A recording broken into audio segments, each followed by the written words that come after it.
de elegir a nuestros representantes. El derecho lo ejercemos el domingo 17 de febrero en las urnas y la responsabilidad todos los días al conocer, investigar e informarse quiénes son las mujeres y los hombres que están de candidatos. Elecciones 2013. Análisis e información para que tome la mejor decisión.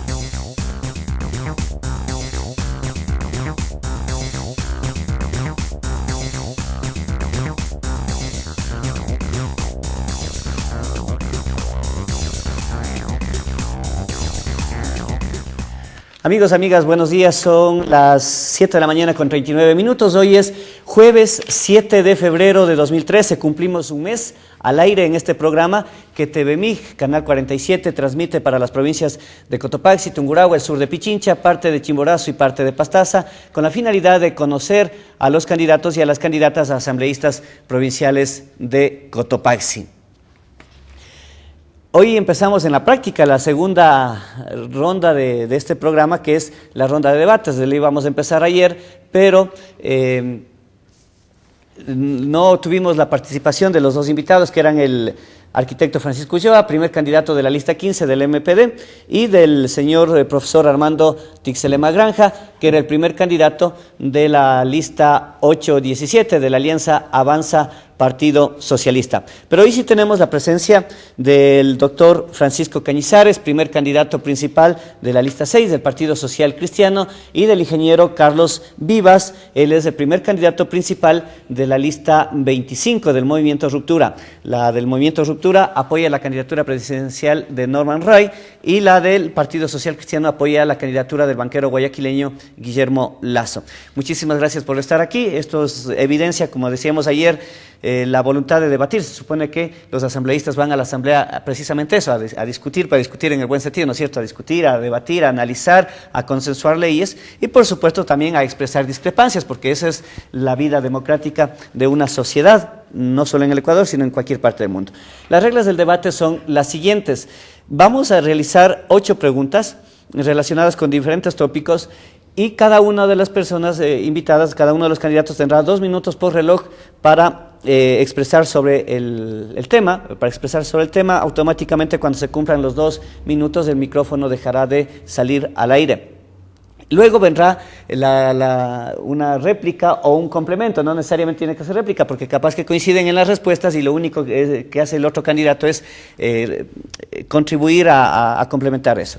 Así que empezamos entonces con este debate que, insistimos, esta mañana es entre el principal candidato del Partido Social Cristiano y el candidato del Movimiento Ruptura. Empezamos entonces con... ¿Hay algún problema? ¿Deciden con quién empezar? Ninguno. Yo considero que, si me permite, Luchito, solamente un saludo y un agradecimiento, un saludo a Carlos también, a todos los ciudadanos que nos están viendo en estos momentos. Una aclaración nada más. Si bien es cierto, el Partido Social Cristiano tiene una alianza con el movimiento, creo, pero solamente son en 4 provincias. ¿Ya? Todavía el Partido Social Cristiano, en las 14 provincias en donde vamos con candidatos propios, no hemos definido todavía a quién se le respalda a la presidencia de la República. Me veía en la necesidad de aclarar por cuanto nosotros no estamos apoyando a Guillermo Lazo directamente. En Cotopaxi al menos. En Cotopaxi, hablo por Cotopaxi, por lo menos, y las otras 13 provincias restantes, que nosotros no definimos todavía el apoyo, a excepción de lo que es Guayas, El Oro, Tungurahua y Los Ríos, en donde hay una alianza con el movimiento. Creo que ellos sí están apoyando. Y que eventualmente en la segunda vuelta de pasar podría ir ustedes con Rafael Correa. Porque también representa un poco el interés de los empresarios, ¿o no? Se dice, pero hemos visto que este gobierno es un gobierno que no tiene, para mi modo de ver, una ideología, ni principios, ni ninguna revolución.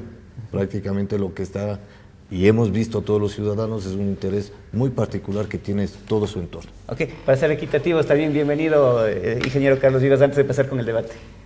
Muchas gracias, Luis, y el agradecimiento es igual a usted, a toda la ciudadanía que nos sintoniza. Un saludo muy fraterno. No me cansaré de saludar a mis paisanos de Pujilí, y igualmente agradecer la presencia de Francisco. Esto es lo que hay que destacar, Luis, que existamos candidatos que no le tenemos miedo a la Cámara, que no le tenemos miedo a la ciudadanía, que estamos para informar, para indicarles qué es lo que vamos a hacer, candidatos que tenemos propuestas y que tenemos proyectos, no candidatos que piensan que solamente con la propaganda van a ganar. No es necesario tener solamente gigantografías, tener triciclos con cualquier cantidad de bulla como esté en la maná. Sí, y hay otros, en cambio, que piensan que el arrastre de un candidato presidencial es suficiente mérito para ir a la Asamblea. Muchas gracias, Luis, en ese sentido. Y a propósito de lo que acaba de decir el ingeniero Vivas, se han inventado algunas formas ya de hacer campaña en los últimos días. Parece que algunos partidos y algunos candidatos están desesperados, ¿no? Entonces, una de esas formas es de un partido enviar correos, pero a doquier, a los correos particulares, si así enviaran boletines de prensa, si así dijeran, van, les vamos a recibir en las instituciones públicas para darles información. Otros partidos, en cambio, uno suena el teléfono convencional, uno contesta y dice, hola, soy fulano de tal, vota por mí, y esas cosas, ¿no?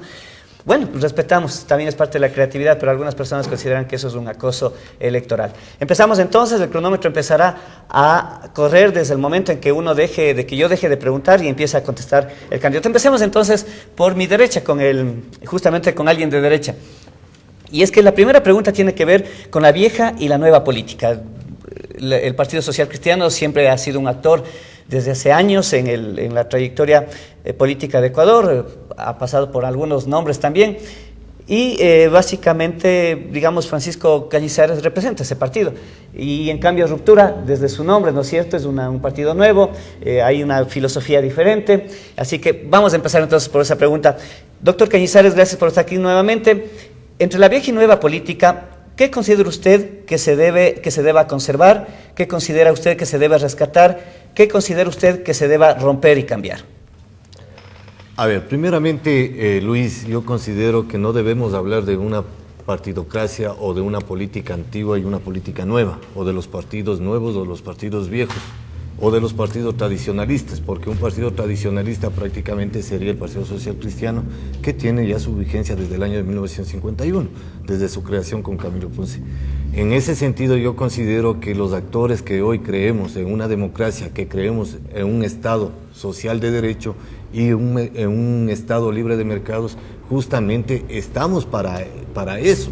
Los políticos, los que queremos servir en realidad a nuestros pueblos, a nuestras ciudades, a nuestras provincias, pues justamente eso nos ha acapado o nos ha tocado estar en esta lucha política. Yo no considero que no podríamos hablar de los nuevos ni los viejos. Deberíamos hablar de gente de experiencia y gente joven que de una u otra manera pues hemos leído y nos hemos preparado para que de una u otra manera poder llevar nuestros ideales a través de los partidos políticos que tienen sus principios. Mal haría yo hablar de una ideología, Luis. ¿Por qué no hablo yo de una ideología? Porque yo ya no creo que los partidos políticos tengan una ideología, sea nuevos o sea viejos. ¿Por qué?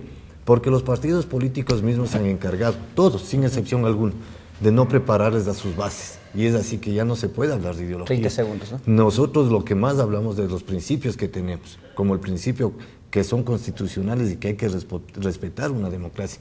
Y es así que, como lo decía anteriormente, no considero que podría yo hablar de una partidocracia o de los partidos nuevos o de los partidos viejos. Más hablo de las virtudes que pueden tener los partidos políticos, de los principios que pueden tener tanto los partidos nuevos como los partidos antiguos. En ese sentido yo más considero, como lo dije anteriormente, en los principios y en los derechos que tenemos en cada uno de los partidos. Muchísimas gracias, doctor.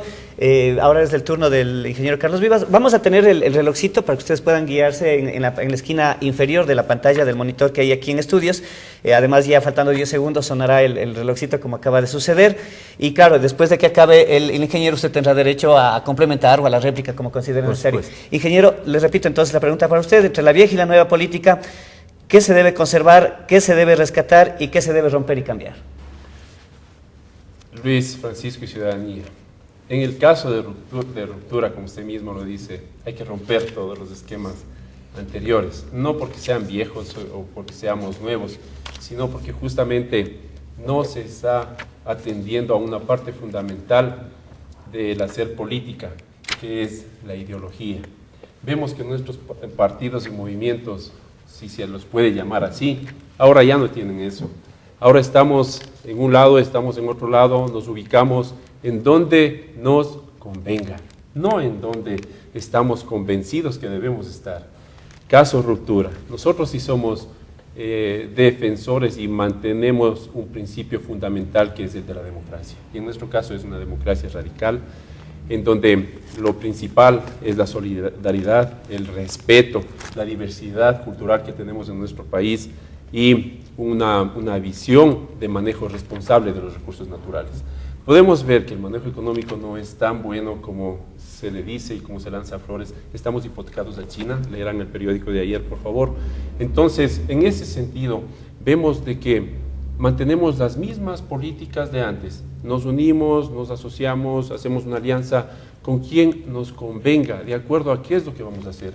Manejamos un sistema, sí, los movimientos y partidos políticos siguen llevando solamente propaganda a la televisión, solamente propaganda a los ciudadanos. ¿Qué es lo que hacían? ¿Qué es lo que hacen? Lo mismo que ellos criticaban de hace mucho tiempo atrás. Entonces vemos que el cambio no existe, excepto en el caso de ciertos movimientos como Ruptura. No es lanzar flores de ruptura, pero sí considero que es un movimiento nuevo, diferente, con gente profesional, con gente preparada, que no le tiene miedo a los debates, que no le tiene miedo a las entrevistas ni a ningún tipo de inquietud que tenga la ciudadanía. Esa es la diferencia. Muchísimas gracias, ingeniero Carlos Vivas. ¿Algún complemento, alguna réplica, doctor Cañizares? Posiblemente lo único que quiero decirle a Carlitos es que puedo pensarle, o puede pensar él así porque recién está en el quehacer político.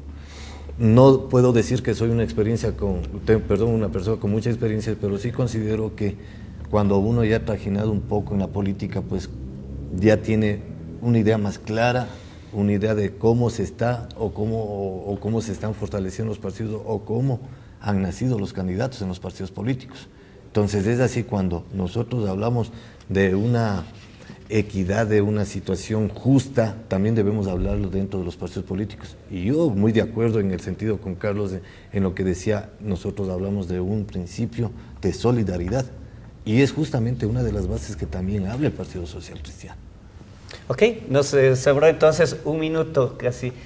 ¿Usted algún complemento, alguna réplica o contrarréplica? No me refería puntualmente a Francisco, me refiero en general a cómo se manejan los movimientos y los partidos. Sí, creo que las personas tenemos derecho, como dice Francisco, a pensar de acuerdo a nuestra convicción, y eso es lo fundamental. De todas maneras, Pancho, 20 años he estado en la Fuerza Aérea Ecuatoriana, claro, haciendo política también. Es otro tipo, un poquito diferente, pero eso también es política. Así es. Viéndolo desde el punto de vista de perseguir el bien común, formando juventudes, trabajando con los jóvenes conscriptos, y más que todo, formando a profesionales que luego son militares destacados y que se desempeñan de acuerdo a la necesidad dentro de las Fuerzas Armadas. Nada más de eso, Francisco. Ok, muchísimas gracias. Los dos se ahorraron un minuto, nos ahorramos para poder, si casi podemos plantear las otras inquietudes, ¿no es cierto? Sigamos en este plano entonces, ya una vez llegado a la Asamblea Legislativa, ¿qué considera usted, doctor Cañizares, que se deba reformar en la Ley Orgánica de la Función Legislativa? Para empezar, hay dos escollos que han resaltado algunos candidatos. No quiero decir que esto sea necesariamente la base sobre la que usted tenga que responder, pero el un escollo es el hecho de que los proyectos de ley tengan que ser calificados por apenas 7 personas que conforman el CAL, el Consejo Administrativo de la Legislatura, y que es, digamos, un órgano en el que todo el mundo se pelea, ¿no es cierto?, cuando se eligen las comisiones y todo, cuando recién se instala la Asamblea, es como el órgano más apetecido junto a la Comisión de Fiscalización. Y el otro escollo es de que el presidente de la República actual y actual candidato a la reelección puso hace algunos meses, a propósito del caso Cofié, del escándalo de su primo prófugo ahora en Miami, Pedro Delgado, en el sentido de que cualquier pedido de información para fiscalización a sus ministros tiene que canalizarlo a través del presidente de la Asamblea, quien quiera que sea esta persona. ¿Cuáles son los aspectos que usted considera que hay que reformar en la Ley Orgánica de la Función Legislativa? Bueno, usted ya lo dijo claramente lo que hay que reformarle. ¿Por qué? Justamente está integrado por el presidente, 2 vicepresidentes y 4 miembros de la Asamblea que son elegidos para que representen justamente el CAL y sea calificado y se pueda tratar. Pero yo lo que voy más allá de eso, que ya usted mismo lo ha dicho la respuesta, es a la segunda interrogante que usted tenía y decía, no lo que ha dicho el presidente es ley. Yo considero que tenemos una Constitución de la República que fue hecha inclusive a la talla del presidente, ¿no? y que él como primer ciudadano debería respetar. Nosotros tenemos como asambleístas, dentro de los deberes y atribuciones justamente, de pedir información a cualquier servidor público, inclusive privado, siempre y cuando reciba recursos del Estado. Y más allá de eso, yo recuerdo en una participación que tuve como asesor parlamentario en el año 2003, creamos la Ley de Libre Acceso a la Información Pública. Entonces, en ese sentido, usted y yo como ciudadano podemos pedir información a cualquier servidor público, y no lo que el presidente de la República quiso prohibir. Eso no es una ley. Lo que quiso es que a través del presidente de la Asamblea Nacional, los pedidos que hagan los asambleístas sean calificados y de acuerdo a eso den paso y se pida a los ministros cualquier tipo de información, cosa que no está ni en la Ley Orgánica de la Función Legislativa, ni en la Constitución, ni en ninguna otra ley. Lo que sí está bien claro es que nosotros, de acuerdo a la Ley de Libre Acceso a la Información Pública y a la Constitución de la República en su artículo 120, numeral 9, nosotros estamos en la facultad, digo nosotros en el caso de llegar a ser asambleístas con Carlos, estamos en la facultad de que esos pedidos se nos resuelva y en el menor tiempo posible, porque se les da 15 días inclusive para que nosotros nos dé cualquier tipo de información. No es como el presidente quiere hacer las cosas. Él debería ser el primer ciudadano que respete la ley. Ok, la misma pregunta, ingeniero Vivas. ¿Usted qué considera que se deba reformar en la Ley Orgánica de la Función Legislativa, justamente para facilitar el trabajo de los y de las asambleístas? Lo que siempre he dicho, Luis, la Ley Orgánica de la Función Legislativa tiene que ser reformada y puntualmente en estos dos aspectos. Lo primero, como dice Francisco, la situación del Consejo de Administración Legislativa es un freno, es una barrera para lo que es legislación. Más aún, incluso se le da atribuciones al presidente de la Asamblea, incluso para que ponga o no ponga en la orden del día el proyecto que se vaya a tratar en ese día, redundando. Entonces, desde ahí, las atribuciones, la conformación misma del CAL, tiene que definitivamente ser reformada, Luis y ciudadanía. ¿Por qué? Vayamos a números, lo que yo siempre he manejado. Fueron 452 iniciativas las impulsadas por los legisladores, de los cuales únicamente 342 han sido calificados y pasan a estar en un primer debate, en un segundo debate. El Ejecutivo, lamentablemente, está establecido en la Constitución de que es un colegislador, pero hay que revisar ese término colegislador. Quiere decir que va a estar al mismo nivel de la Asamblea, no es que lo que él como colegislador diga se haga, independiente del gobierno que sea, porque tiene un peso extremadamente alto en este sentido. Entonces, de los 44 proyectos que ha enviado el Ejecutivo, 43 han sido aprobados, sin ningún problema. Entonces, ese es el primer punto fundamental. Hay que revisar el proceso legislativo en el aspecto de funcionamiento del Consejo de Administración Legislativo. Lo que es más grave, la Comisión de Fiscalización. Me atrevería a decir que aunque sea para nombrar esa comisión de fiscalización, no ir al cabildeo como toda la vida y todas las maneras.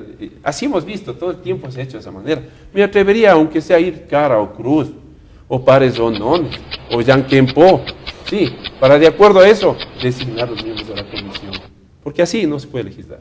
Ok, la pregunta entonces, la repregunta sería, doctor Cañizares, si no está bien la actual conformación del CAL con 7 miembros, de los cuales 3 son, digamos, el presidente y los 2 vicepresidentes, más 4 personas, que incluso creo que para los 4 asambleístas hay también reglas, o sea, no es que puede ser cualquier asambleísta.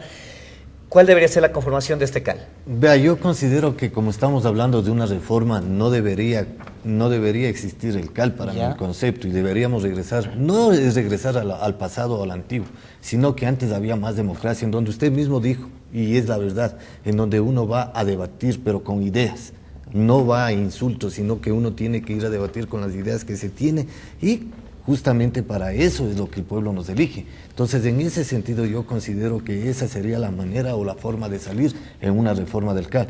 Considere usted y recuerden ustedes que cuando el señor presidente inclusive pidió que se reforme el Código de Ética o desapareció el Código de Ética de la Función Legislativa fue Cintia Viteri quien ya presentó un proyecto y que está durmiendo en el sueño de los justos. Entonces, aquí hay una realidad que nosotros, yo inclusive, sí comparto el pensamiento que tiene Carlos en ese sentido. Entonces, aquí las cosas vamos a legislar, pero justamente para que no haya ese tipo de amarres que existía en el pasado y que no sigue existiendo, sea con nueva constitución o sin nueva constitución, sea con nueva ley de ley orgánica de la función legislativa, lo sigue habiendo, lo sigue existiendo, y por eso se crean esas mayorías absolutas, que inclusive he tenido la oportunidad de leer las comisiones. En unas comisiones ahí están representadas por 11 personas, en otras por 7, en otras por 8 personas. O sea, hasta eso deberíamos nosotros reformar. Y tomando en consideración que hoy en día vamos a tener la necesidad de ¿qué? De que ya no se eligen las 124 personas, son 137 asambleístas. ¿Por qué yo hago esa aclaración? Porque en algún medio de comunicación les escuché a algunos candidatos que decían que son 134. No, son 137, y de acuerdo a lo que la Constitución misma nos manda, hay que tener el bloque de 10%, tiene que hacerse un bloque. Entonces, en ese sentido, va más el enfoque. Y compartiendo el criterio o la idea que tiene también Carlos. ¿Cómo conformar entonces el CAL si es que está mal conformado actualmente? ¿O si es que es un obstáculo? Primero, no debería existir el CAL. Como dice Francisco, vamos a haber 137 legisladores. Se tiene que llevar a un debate previo. ¿Cómo dice el proceso legislativo? Me parece que no es necesario el CAL. Se debe ir al proceso entre todos los legisladores, al debate entre todos los legisladores en sesión de pleno, ¿sí? Entonces creo que ahí es más que suficiente, porque eso es lo que necesitamos: debatir, ver cuáles son los pros, cuáles son los contras del proyecto de ley, si es que es necesario, si es que no es necesario. No podemos pasarle esa decisión a una sola persona, o no podemos pasarle esa decisión a un grupo de personas. Entonces, el artículo 13 de la Ley Orgánica de la Función Legislativa le pone al Consejo de Administración Legislativa como el máximo órgano de administración de la Asamblea. Entonces el resto es como que quedan en el limbo, como que están de más. Peor aún, si mantenemos el criterio de que ya se discutió, de que ya se consensuó dentro de la bancada afín al gobierno, entonces el CAL está de más. El debate, la discusión tiene que ser entre todos los asambleístas. Si es que es difícil llegar a un acuerdo, ponerse de acuerdo entre todos los asambleístas, hay que hacerles caer en cuenta de que, voy a leer textualmente, que el proceso legislativo es una técnica de elaboración de la ley guiada por el principio de razonabilidad. Entonces eso ya se va a la calidad de la persona que va a estar ahí. Quiere decir que si no somos razonables, no vamos a llegar a ningún acuerdo. Entonces, para eso es fundamental la formación, la capacidad y el profesionalismo del asambleísta que está representando ahí, para que no se vaya al cabildeo, a los amarres y a las conveniencias. Lo que acaban de decir ustedes me obliga a incorporar una pregunta en este mismo sentido de la actuación del legislador, y luego ya vamos con los temas concretos para la provincia. ¿Usted considera que qué se debería resaltar en un código de ética? Usted hablaba justamente de un proyecto. ¿Qué se debería resaltar en un código de ética de la función legislativa? Y está en constante debate esto de que si el legislador debe o no debe tener inmunidad. Y vemos así que, por ejemplo, en el caso del asambleísta Lara, por ejemplo, el mismo gobierno se ha insistido un poco de que en este juicio que tenía por la compañera sentimental, que estaba involucrada en un presunto asesinato o algo así. Entonces, digamos, se ve una injerencia. ¿Qué debería destacar un código de ética legislativo? ¿Y debe o no debe tener inmunidad, o se debe o no se debe regular la inmunidad para los asambleístas? A ver, yo considero que la inmunidad sí debe existir para los asambleístas, porque nosotros tenemos que expresarnos libremente también lo que pensamos, o si no vamos a ser víctimas de persecuciones. No hablo por este gobierno, puede haber otros gobiernos que también pueden perseguir a una persona que está cumpliendo las funciones de asambleísta y obviamente está opinando y dando su criterio. Entonces yo sí considero que sí debe existir la inmunidad.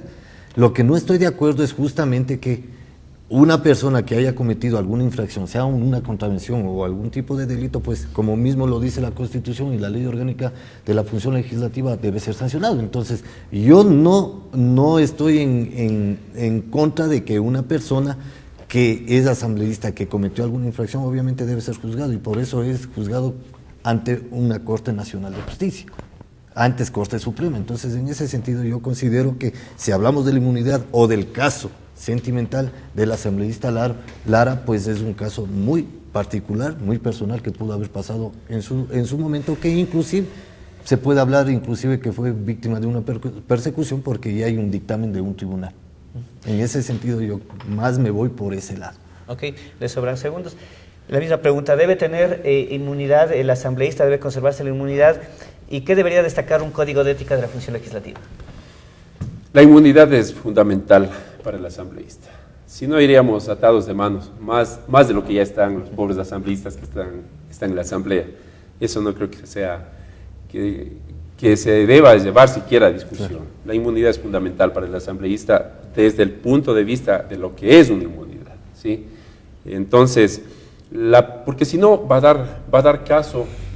darse paso a lo que dice Francisco, muy bien lo dice, es en el caso de persecución. Y esos son ejemplos claros que ya trajo a colación Francisco, entonces eso es definitivo.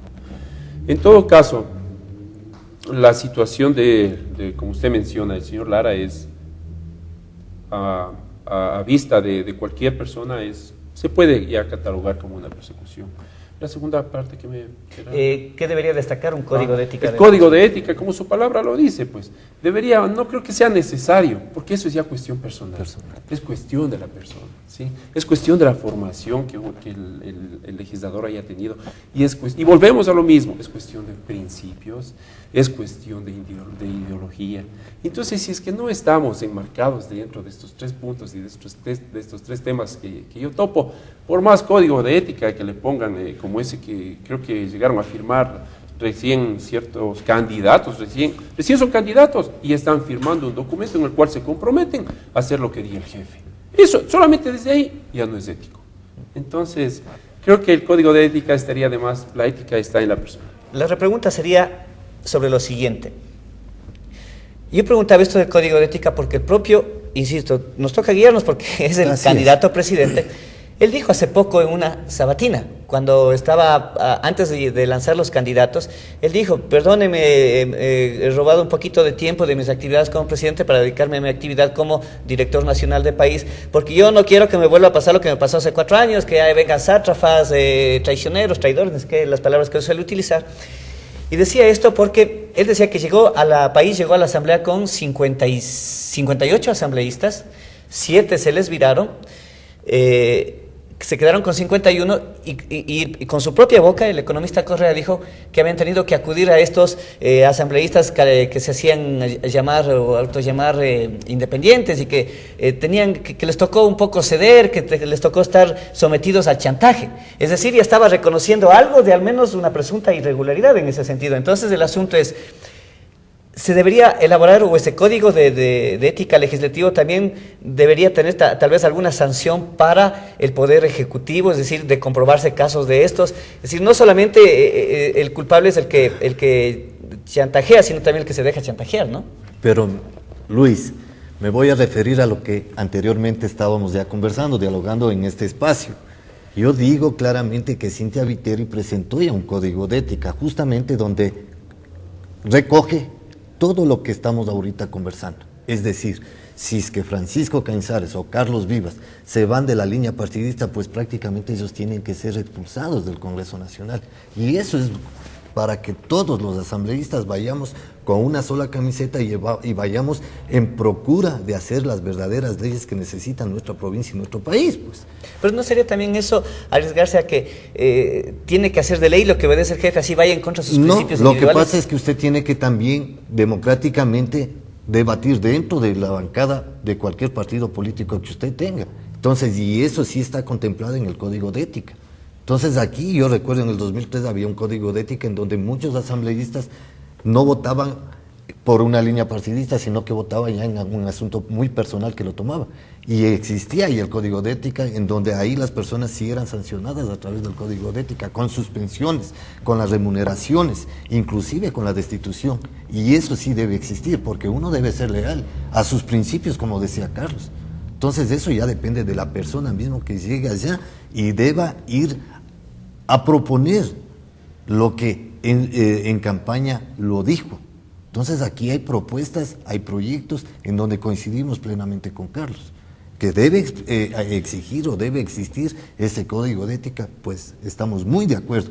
Y Luis, tenga la plena seguridad que si Francisco o Carlos, que le conocí en la campaña, pero somos personas coherentes y, como decía, no necesitamos de mucho dinero para nosotros llevar las propuestas y proyectos como los otros partidos lo están haciendo. Entonces, en ese sentido, sin salirme del tema, sí le quiero decir que el código de ética es importantísimo, pero ahí está solamente en los principios de la lealtad de la persona. La misma pregunta, entonces, ¿se debe sancionar también al que se deja chantajear, en este caso supuestamente el Ejecutivo? Y lo otro es cómo hacer que al mismo tiempo que no se descarrile, ¿no es cierto?, de una decisión debatida en el partido, tampoco se someta a lo que dicen desde arriba. Eso está determinado por la libertad de las personas. Creo que Carlos Vivas tiene su pensamiento, quienes me han escuchado, quienes me han visto, conocen claramente cómo piensa Carlos Vivas. Creo que va a ser muy difícil que ese pensamiento sea cambiado. Hay que respetar, sí, como yo le digo, los lineamientos, los principios del partido, del movimiento al que uno se representa. Pero vuelvo a caer en lo que indiqué anteriormente. Hay un principio de razonabilidad que hay que respetar y que tiene que ser el que rige a todos los asambleístas. No vamos a ir allá como irracionales, como oportunistas, como personas que actuamos de acuerdo a las conveniencias del momento del debate y ver qué me ofrecen, si es que eso me sirve, no me sirve para pagar mis deudas de campaña.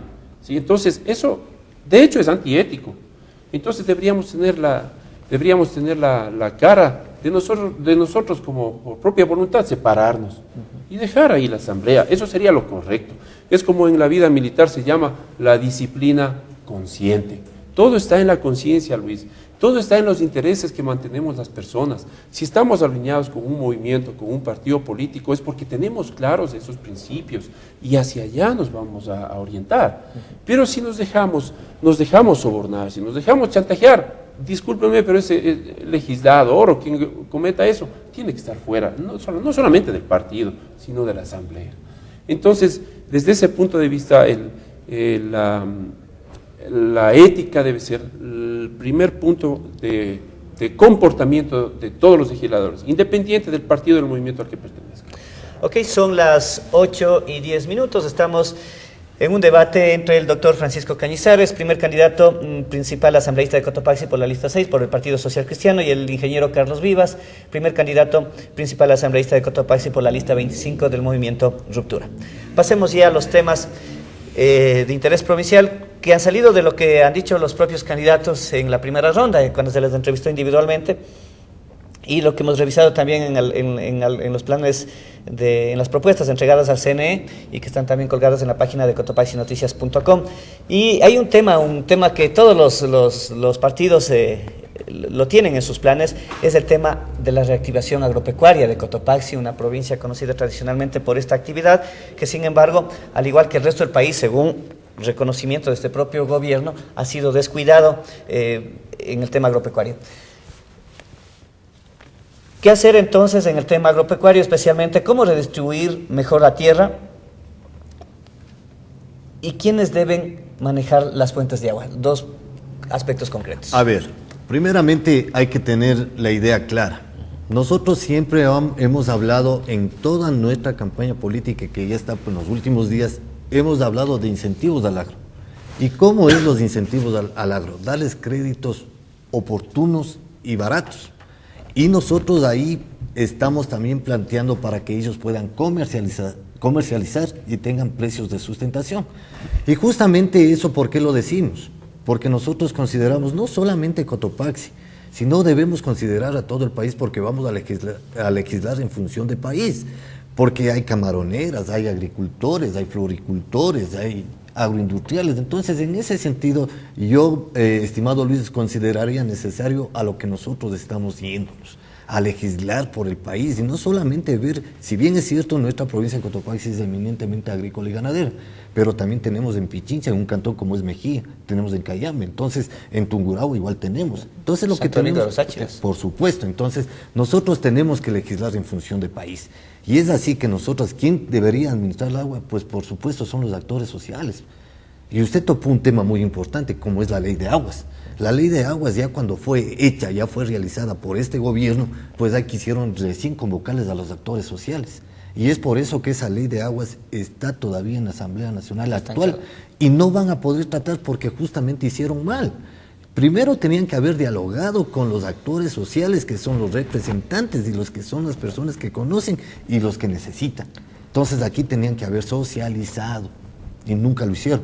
Entonces cuando ya quisieron ir a votación, ahí hubo el problema en la Asamblea y que lo sigue existiendo hasta la actualidad. Que intentaron con movimientos, digamos, afines al gobierno nacional actual que ellos quisieron crear mesas de diálogo, pero cuando ya fue tarde. Ok, tendremos 2 minutos más con usted para que complemente, replique o agregue algo más. La misma pregunta, ¿cómo reactivar agropecuariamente a Cotopaxi y concretamente en los puntos de cómo redistribuir la tierra y quién debe manejar las fuentes de agua? En este punto, Luis y ciudadanía, es fundamental conocer que la agricultura en Cotopaxi, especialmente y puntualmente por el tema que estamos tratando, debe ser tratado de una manera integral. O sea, no es que solamente vamos a incentivar la agricultura, pero ¿cómo? Esa es la pregunta que vamos a responder. Debe ser tratado íntegro entre ley de aguas, ley de tierras y una ley que es proyecto de Carlos Vivas y de ruptura de fomento agroindustrial y empleo agrícola. Entonces, desde este punto no puede ser posible que en la ley de la Secretaría Nacional del Agua sea la que emita sentencias para adjudicación, readjudicación de este líquido vital. Eso no es correcto, no es adecuado. Si bien es un organismo técnico, el procedimiento tiene que ser revisado. Debe estar la función judicial como un juez específico para el tratamiento de las asignaciones del agua, quien decida, tomando en cuenta el estudio técnico, que por cierto lo haría la CENAGUA, pero no puede la CENAGUA ni la Secretaría de Tierras emitir sentencias de asignación y reasignación de estos recursos, en vista de que son puestos políticos y se da lugar a que exista lo que estamos viendo en toda la corrupción. Entonces hay que corregir el mecanismo. La CENAGUA y la Secretaría de Tierras debería ser netamente técnico, no político, en ese punto.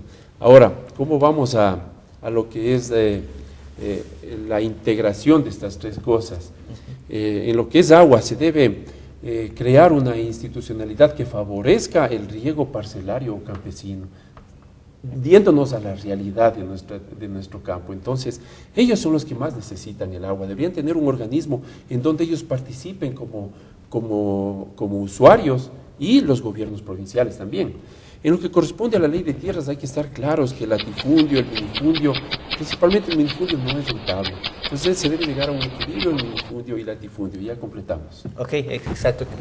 Sí, por supuesto, para completar nada más, porque antes nosotros conocíamos que el Consejo Nacional de Recursos Hídricos era la autoridad encargada de dar la sentencia, la concesión, porque eres mediante sentencia. Igual, topamos de Linda y es quien da por sentencia. Yo en eso muy de acuerdo que debería ser un juez, porque el tema se lo ha tomado ya político. El tema es muy político y hoy en día, antes de iniciar mi campaña, yo pude observar en una notaría, que no voy a decir en cuál, no, pero había como 800 sentencias en donde ya les iban a entregar y venía una autoridad a nivel nacional. Entonces eso no es influir. Hay influencia, pero por supuesto. Y lo peor que a veces dan propiedades o dan terrenos en donde existen dueños. Yes. Y yo le hablo de casos o de ejemplos que son reales por el ejercicio de la profesión, conozco y sé en ese sentido. Y por eso yo comparto con Carlos la idea esa que debería ser un juez, pero lamentablemente, tal como están las cosas, ni el juez ahora sería imparcial. No hablo de todos, porque yo sí considero que en la Corte Nacional, en las Cortes Provinciales, en los juzgados, sí existen jueces probos y jueces con capacidad y conocimiento, pero que hay de los otros también, que solamente están ahorita cumpliendo órdenes o disposiciones. Recordemos, y el pueblo y la ciudadanía conoce perfectamente, ¿qué dijo el presidente de la República? Voy a meter las manos en la justicia y así lo ha hecho.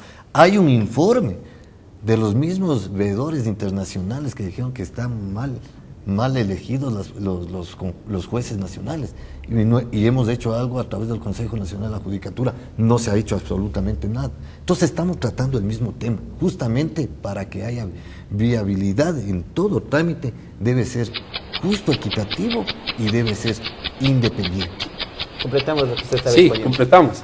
qué bueno que Francisco me dé la razón en este punto que es fundamental, pero qué lamentable asimismo que no podamos confiar en la justicia a pesar de la propaganda que existe en todas las radios de que ahora sí podemos confiar.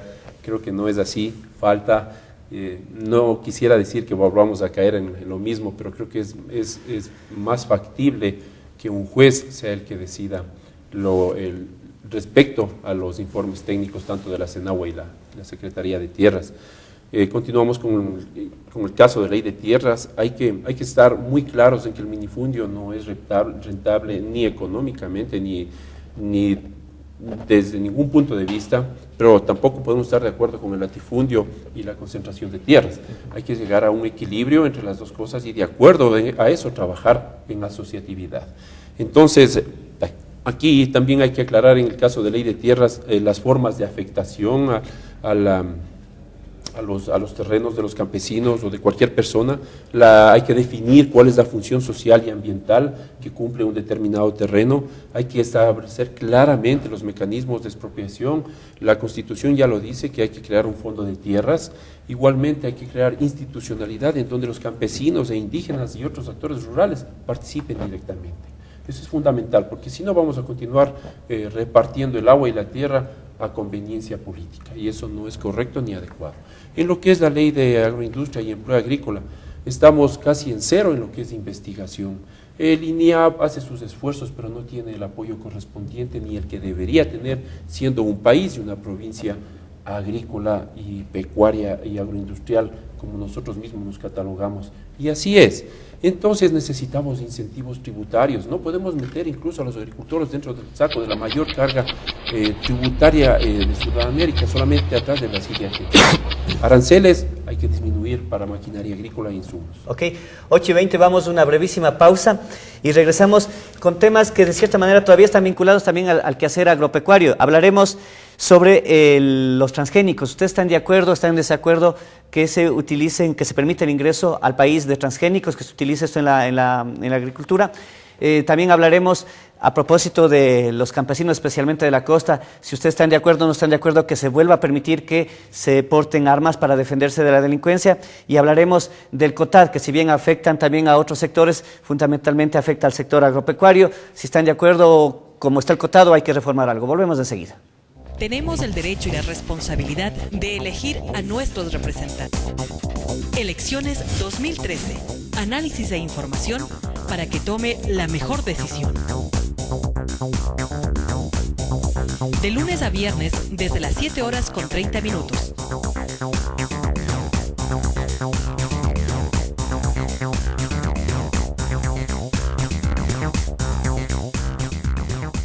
Y la responsabilidad de elegir a nuestros representantes. Elecciones 2013.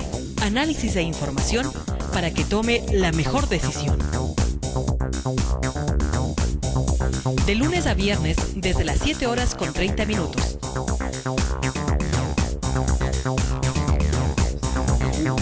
No se preocupen, lo que ustedes... Son las 8:23. Retomamos este debate entre Francisco Cañizares, el doctor Francisco Cañizares, primer candidato de la lista 6 del Partido Social Cristiano, y el ingeniero Carlos Vivas, primer candidato de la lista 25 de Ruptura a asambleístas provinciales de Cotopaxi. El tema de los transgénicos todavía sigue sonando abstracto. Y yo me acuerdo cuando trabajaba en 1996 en Radio La Luna realizó una campaña contra los transgénicos. La Luna era dirigida por el ahora asambleísta de país, presidente de la Comisión de lo Tributario, Paco Velasco. Y me acuerdo que incluso sacábamos una noticia, ¿no? ¿Qué se imaginaría usted al ver un tomate con cara de pescado o a un pescado con cuerpo de tomate, algo así? Le sacábamos medio jocoso para explicar un poco. El asunto es que los transgénicos son semillas híbridas, son semillas, productos, semillas artificiales para ahorrarnos las explicaciones. El asunto es que en la Constitución de Montecristi, en la reciente, en la nueva, en la que rige, en la del 98, se prohibió meter transgénicos al país. Hasta ahí todos estábamos bien, digamos, las cosas estaban claras, mejor dicho, pero hace pocos meses el presidente de la República y actual candidato a la reelección, Rafael Correa, en una sabatina, reveló que él está en desacuerdo con eso. que a lo mejor de pronto después se pueda ratificar la prohibición, pero que de inicio la Constitución debía dejar la posibilidad de ingresar transgénicos, que luego de comprobarse de que estos sean malos, se podía elaborar una ley que prohíba, es decir, la prohibición podía ser mediante ley, pero no mediante Constitución, porque al estar en la Constitución la prohibición automáticamente es un candado que es difícil de abrir. En ese sentido, los transgénicos tienen que ver con los principios de soberanía alimentaria y de seguridad alimentaria. La seguridad alimentaria no importa lo que se coma, es decir, no importa si lo que se produce para comer viene desde aquí adentro o viene desde afuera. Pero la soberanía alimentaria tiene que ver con producir para comer aquí, con producir aquí para comer aquí. El momento de traer cosas de afuera se estaría rompiendo con ese principio de soberanía, de autonomía, de individualidad, si cabe término. Y en Estados Unidos este tema está en boga. Porque incluso en este país, acuérdense que ahora estamos comprando, por ejemplo, a los cañicultores de Pangua, de Bolívar, de Azogues, estamos comprando aguardiente, lo que antes era el puro para bebernos, ¿no es cierto? Ahora se está utilizando eso como materia prima para los biocombustibles, para la gasolina ecológica. Eso es lo mismo, algo parecido está pasando en Estados Unidos, pero en Estados Unidos hay un debate muy fuerte. Sucede que por sembrar caña, por ejemplo, para los biocombustibles, ya no hay azúcar para el consumo humano. Solo por poner un ejemplo, lo mismo pasa con los cultivos de maíz, también para el biocombustible ya no hay maíz para comer y entonces se acude a esto de los transgénicos. En otras palabras, el maíz que se siembra ya no sirve para comer, sino sirve para biocombustibles y para comer lo que se hace es un maíz con semillas artificiales. ¿Qué opina sobre el tema, doctor Francisco Cañizares? Además usted es abogado, sí. ¿Está de acuerdo? ¿No está de acuerdo? Es un tema complejo. Vea, y siempre hemos visto nosotros en los medios de comunicación que pasa la presidencia o la Secretaría Nacional, que dice consumamos lo nuestro. No, pero ellos mismos se contradicen, y se contradicen tanto con la Constitución, que está en el artículo 281, y también con el artículo 16 de la Ley de Desarrollo Agrario. ¿Por qué? Porque la Constitución dice en el artículo 281 que la soberanía alimentaria constituye un objetivo estratégico de una obligación del Estado para garantizar que las personas, comunidades, pueblos y nacionalidades alcancen la autosuficiencia de alimentos sanos y culturalmente apropiados de forma permanente. Eso dice el artículo 281 de la Constitución de la República, al hablar justamente de este tema de los transgénicos. Pero vea que dice la Ley de Desarrollo Agrario en el artículo 16, garantízase la libre importación y comercialización de insumos, semillas mejoradas, animales y planes mejorantes, maquinarias, equipos y tecnología, etcétera. Hay una contradicción. Hay una contradicción con la Constitución de la República. Entonces, justamente esa ley se tiene que reformar. Y como usted acabó de manifestar que el presidente de la República en alguna sabatina, me imagino que se dio cuenta. No, porque si estamos nosotros garantizando la soberanía nacional en la y que Constitución consuma lo que es lo nuestro, pero en la ley, una ley secundaria que no está por encima de la Constitución, dice otra cosa, entonces tenemos que ir a reformar eso. Yo en mi concepto muy personal, muy particular, considero que no deberíamos nosotros importar. Lo que deberíamos es justamente ayudarles a nuestros agricultores, a nuestros ganaderos, a nuestros empresarios. ¿Para qué? Para que ellos, a través de un crédito oportuno y barato, y que dé frutos después y que puedan ellos contribuir para el desarrollo agrícola, pues mantengamos lo que siempre hemos mantenido, sin importar nada. Ingeniero, comemos tostado y chulpi cosechado en Zumbagua, en los páramos de Salcedo, Saquicilí, Pujilí, o importamos chulpi gringo. La tendencia tiene que ser esa, Luis, y ciudadanía. Norman Ray defiende esto, dejar los chitos, dejar la Coca-Cola y alimentarnos nutritivamente. ¿Cómo hacían nuestros ancestros, hasta nuestros papás, hasta nuestros papacitos? El chulpi, como usted dice, el tostado, el chocho, las habas, el melloco. A veces influye mucho el gusto o el marketing, hay que dejar eso a un ladito. Y vayamos, artículo 15 dice textualmente de la Constitución, lo dice claramente, dice: organismos, dice, no se prohíbe, dice, desarrollo, producción, tenencia de organismos genéticamente modificados perjudiciales para la salud humana, o que atenten contra la soberanía alimentaria. En el momento que estábamos importando transgénicos, estamos atentando contra la soberanía alimentaria y no estamos yendo contra la Constitución. De hecho, tiene que quedar fuera. Para eso es lo que yo decía en la Ley de Fomento Agroindustrial, tenemos que fortalecer el INIAP. ¿Para qué? Para que el INIAP y las instituciones que se creen y que sean adecuadas para un desarrollo agrícola efectivo, ¿sí?, se dediquen a ver cuáles, tenemos semillas súper buenas y que aún más son las adecuadas y las propias para nuestro medio.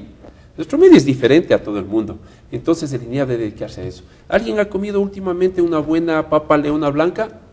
Creo que no. El resto ya son modificadas, y son modificadas genéticamente, y están en el mercado.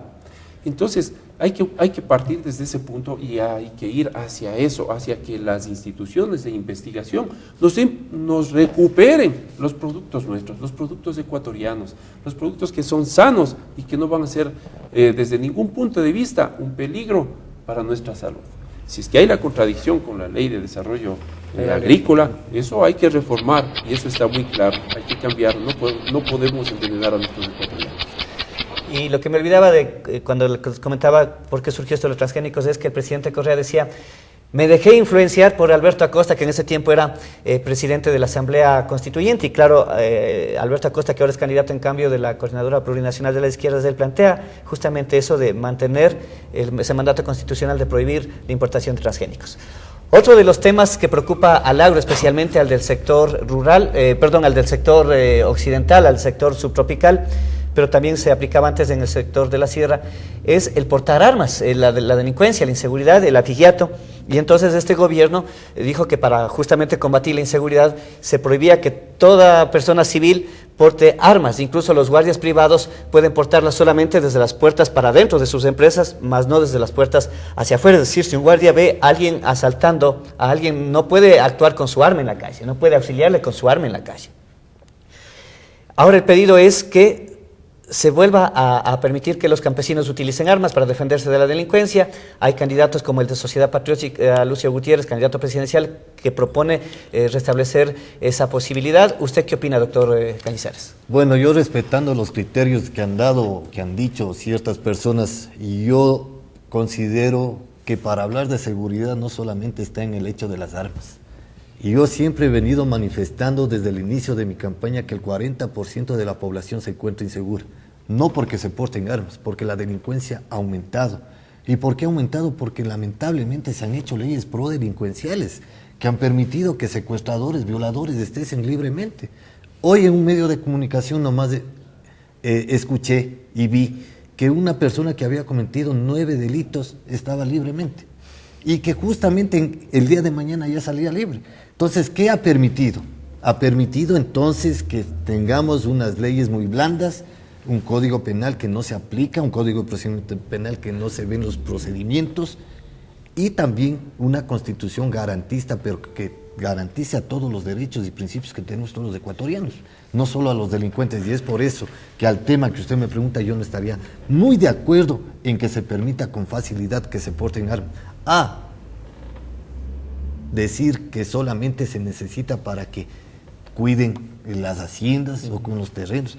Para eso existía inclusive anteriormente la ley, y actualmente existe esa ley, que se les juzga por portar armas. O sea, ningún individuo puede ahora portar un arma. Entonces, en ese sentido, yo considero personal que no deberíamos portar armas los ciudadanos. Y si se porta un arma, deberíamos tener los permisos que antes daba el Ministerio de Defensa. El Ministerio de Defensa daba antes la autorización para poder portar armas. Y no todos teníamos, porque si vamos libremente a portar armas con ese principio que ha dicho los candidatos actuales, imagínense en dónde estaríamos llegando. Y vemos todos los días claramente en la televisión qué es lo que pasa en Estados Unidos, en los estados en donde pueden portar libremente armas. ¿Cuántas mortandades ha existido en instituciones educativas? Ingeniero, su criterio sobre la posibilidad de volver a portar armas. Mi criterio, Luis, es de que hay que seguir, en mi caso, uno de los principios de ruptura. La cultura de paz es uno de los principios de ruptura. Desde ningún punto de vista puedo estar de acuerdo en que una persona que, primero, no está capacitada, porte un arma. Segundo, que no tenga una situación o una condición psicológica estable que no podemos saber. Vimos ayer o antes de ayer, creo, la situación de este muchacho en Quinindé. Entonces, desde ningún punto de vista se puede permitir que la ciudadanía, independiente de los sectores, porte armas. Más bien, se debería reformar incluso la Ley de Seguridad Pública del Estado, en donde se le quitó la competencia al Comando Conjunto de hacer el control de armas. Eso más bien hay que revisar, hay que volverle a otorgar esa competencia al Comando Conjunto. ¿Por qué? Porque son expertos en armas. Ese es el trabajo de las Fuerzas Armadas. Y el control de armas debería ser función específica del Comando Conjunto y de las Fuerzas Armadas. Entonces tenemos que regresar para allá. Ahora, si bien es cierto, todos estamos expuestos a que nos agredan con armas, a que nos asalten, a que se roben nuestro ganado. Eso es un poquito más complejo. Aquí viene ya el desarrollo de una policía comunitaria, no en el sentido de que solamente le vemos como comunitaria en los barrios. Y el campo sigue abandonado, así como está hasta ahora en todos los aspectos, en educación, en salud, en servicios básicos, también abandonado en seguridad. Entonces hacia allá tenemos que ir, Luis y Francisco. Esa es una de las propuestas igualmente de Carlos Vivas en la reforma a la Ley de Seguridad Pública y del Estado. Tenemos que ir con la policía comunitaria hacia el campo, no solamente tener unas UPCs de lujo y que no son operativas cerca de la ciudad o dentro de la ciudad, a tener una policía que esté en el campo. Tomando en cuenta además que el campo es más disperso, entonces es más difícil que una persona pueda auxiliar a otra. Rematemos este tema de seguridad. ¿Qué hace falta reformar en el Código de Procedimiento Penal? A ver, no hablemos del Código de Procedimiento Penal, hablemos de un Código Penal integral que existe actualmente. Existe. Actualmente, Ya. y que ya fue discutido en primer debate, y que está informe para segundo debate. Tal como están las cosas, tengan la plena seguridad ciudadanos, que más beneficios va a tener el delincuente que la persona que fue víctima Tal del como está delincuente. redactado actualmente el proyecto. Actualmente como está el proyecto.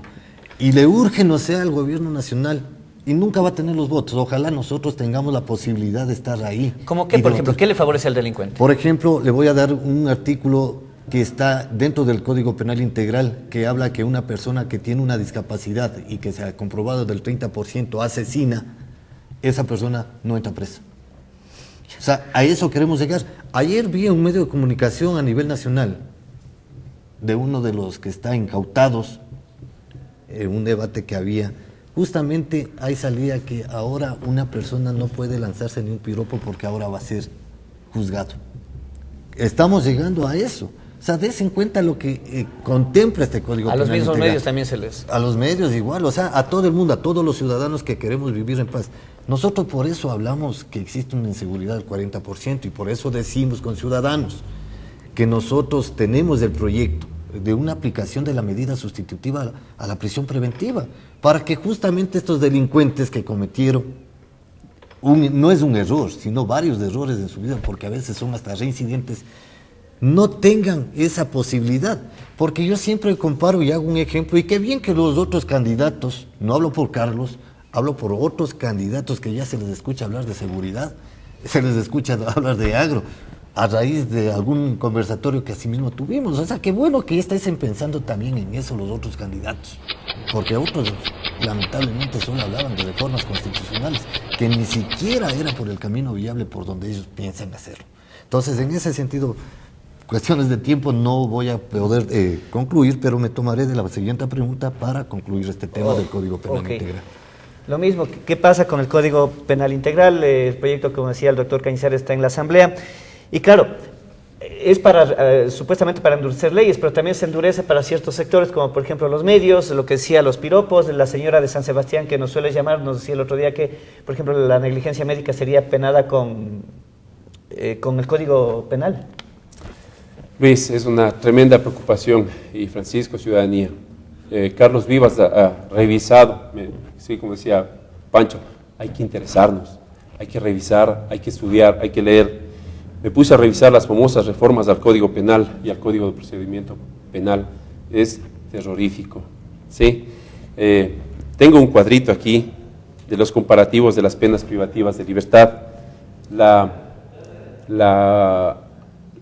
El proyecto del Ejecutivo versus, por suerte, están debatiendo en un segundo debate. Hay un, no muy bueno, no, pero sí un buen tratamiento a estas reformas. La iniciativa ejecutiva, ¿qué dice? No afiliación al IES de 1 a 3 años, ¿sí? De penas privativas de libertad. Para segundo debate está de 3 a 30 días. Incitación al odio de 1 a 3 años versus 6 meses a 2 años. Atentados contra la libertad de expresión de 3 a 5 años. Destrucción de bienes de patrimonio cultural de 5 a 7 años. Mala práctica médica de 3 a 5 años. Es decir, que nuestros médicos, nuestros doctores somos criminales. Y por eso hay que sancionarles de esta manera. Secuestro de 5 a 7 años. Tentativa de asesinato al presidente de 9 a 11 años. Puta, pobre mi coronel Carrión. Sí, estamos, entonces, como vemos, sabotaje de 11 a 15 años. Y no se especifica bien qué es sabotaje, qué es terrorismo.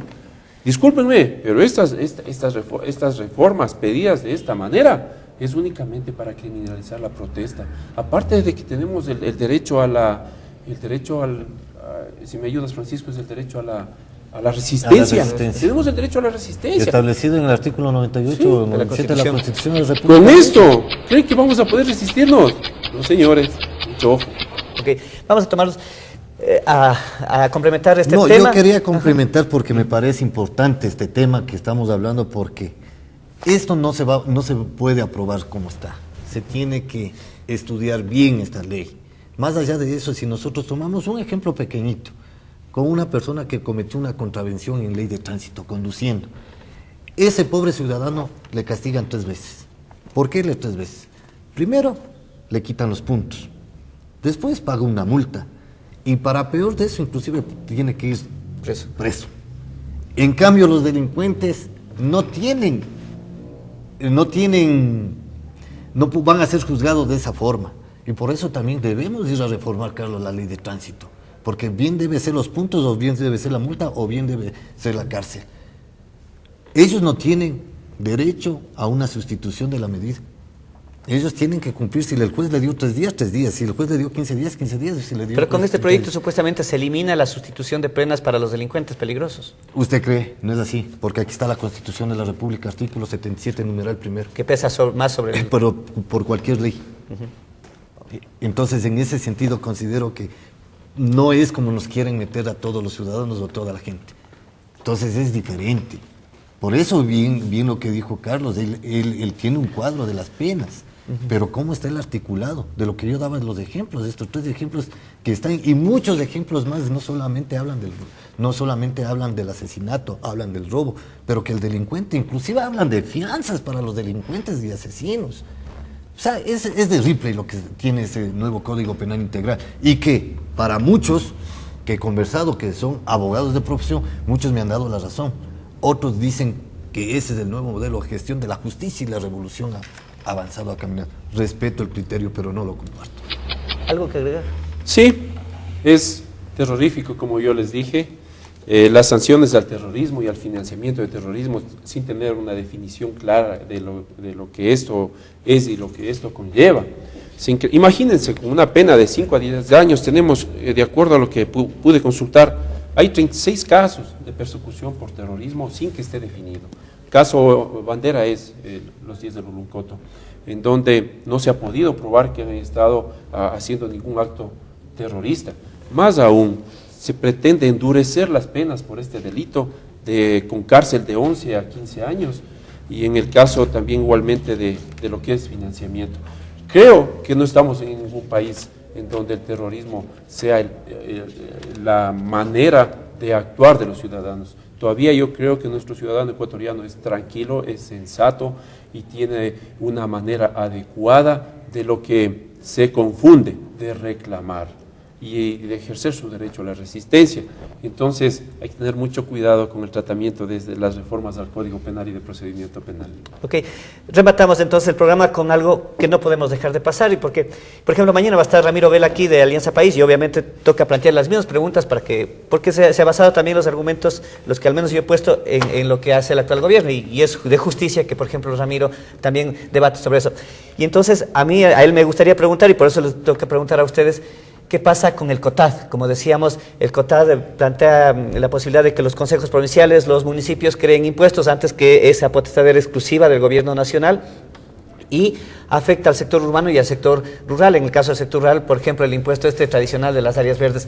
¿Qué hay que modificar? ¿Qué se debe Sí, conservar en el solamente COTAD? para dar contestación a la pregunta, algo que me hacía referencia Carlos, es la verdad.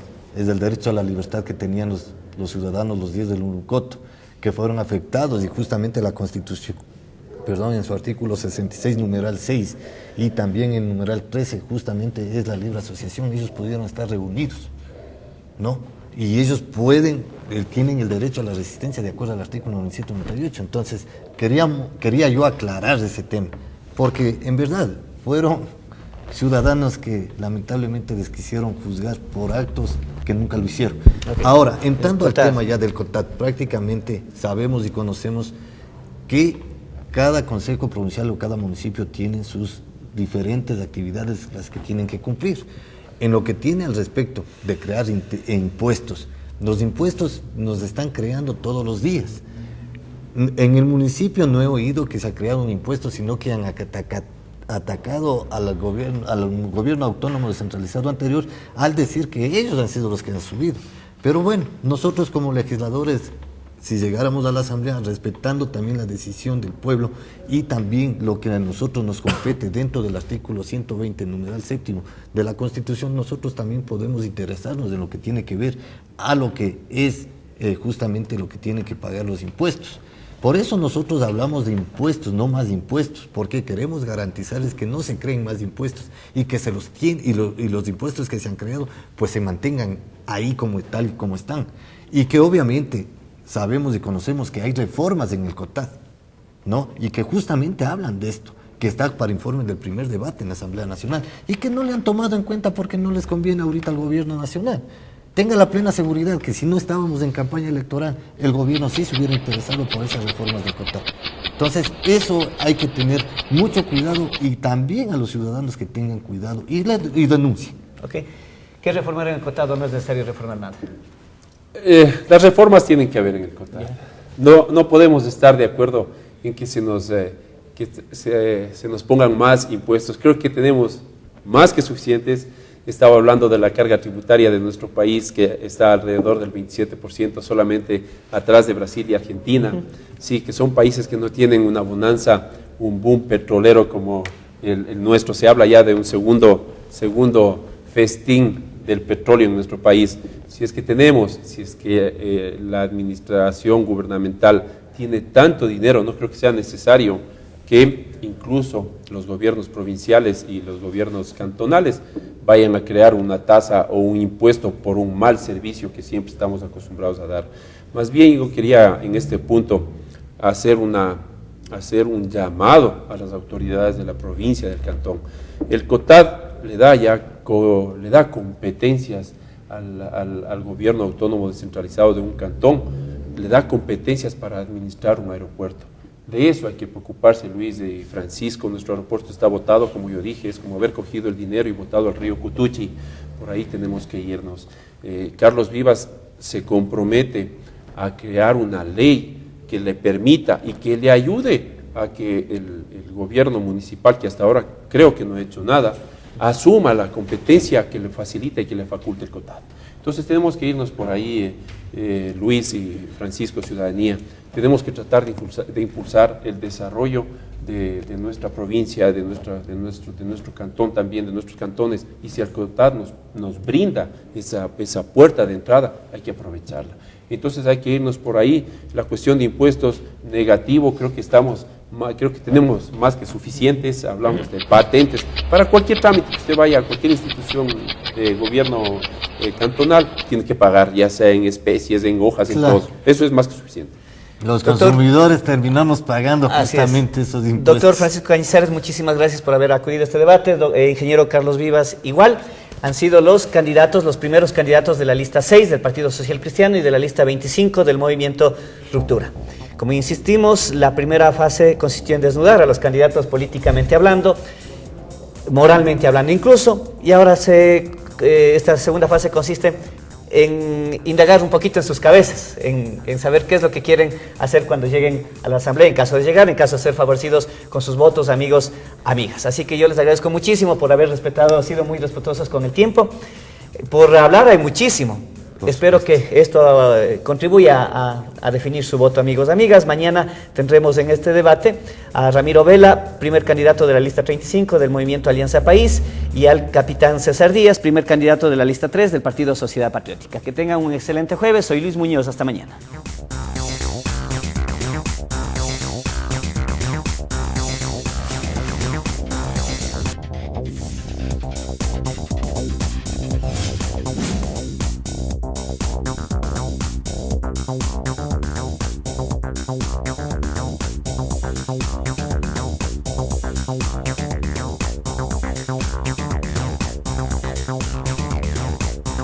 Elecciones 2013.